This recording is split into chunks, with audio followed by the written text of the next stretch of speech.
my dream was to inspire young children with ADHD. How if I could just make them realise that what they have is neither a deficit nor a disability, then I've achieved my goal. How oppositional defiance disorder is something that is hard but manageable if we take time to understand each other better. However, my explanations weren't entirely true.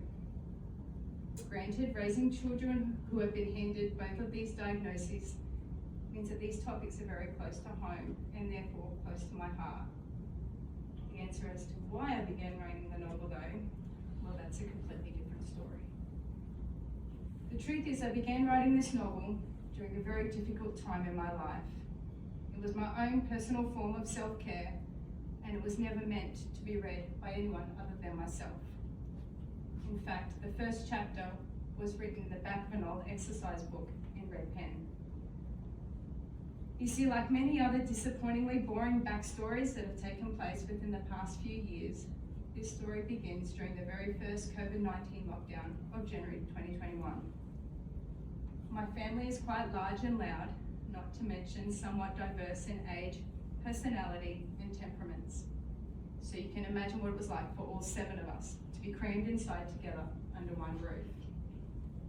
As a family, we discovered 2 significant things during our time in lockdown. Number 1, Mum is incapable of learning how to play chess. And number 2, that a day can either be relaxing or chaotic, depending on which end of the house you chose to spend your hours away in. My time was spent in the latter. Like everyone else, I was scared, miserable, and rationing food and toilet paper like a crazed hoarder, certain that this nightmare was never going to end. I was either religiously checking my phone for hourly government updates or trying hard to extinguish the bonfires that are erupting all around me. I wasn't in a great place, and yet I felt that it was my duty to be the picture of positivity and composure. I yearned for normality, and I dreamt of freedom, and I felt incredibly guilty for doing so. Selfishly, I was so wrapped up in my own misery that I didn't realise that there were people within my own family who were struggling, and they were begging me in their own way to pay attention. Up until that moment, I thought that if I could pretend that everything was okay, then somehow everyone else would follow suit. I was wrong. So what inspired me to write Understanding Molly? Basically, it was a personal lesson in empathy and vulnerability.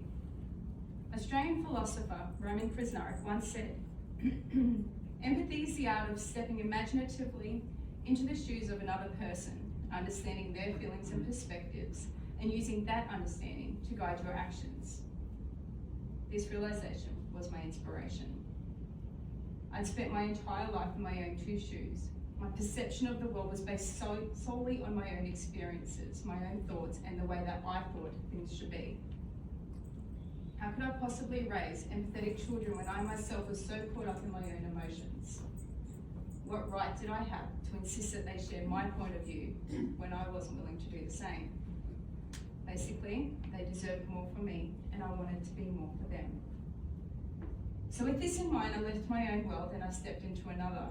Within this world lived 10-year-old Molly Jenkins, a charismatic, witty young girl who longed for her own perception of normality and a place where she could be free. Like many young people, Molly is not only trying her best to understand the changing world around her, but she's also learning how to manage her ADHD and ODD diagnosis.